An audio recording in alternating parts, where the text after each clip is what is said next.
কিন্তু যুবকের বয়সটা কিন্তু আমার মধ্যে এখন আর নাই। তবে এই যুবকদেরকে নিয়েই কিন্তু আমার পথ চলা। সেই ছাত্রদল ঢাকা বিশ্ববিদ্যালয় থেকে শুরু করে রাজপথে থাকা, ছাত্রদলকে নিয়ে কাজ করা, ছাত্র সমাজকে তথা ডাকসুকে নিয়ে কাজ করা, এরশাদ বিরোধী আন্দোলনে নিজেকে নিয়োজিত রাখা এবং স্টিল ধারাবাহিকভাবে এই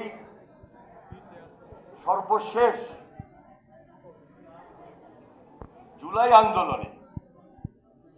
ছাত্রদের সঙ্গে, যুবকদের সঙ্গে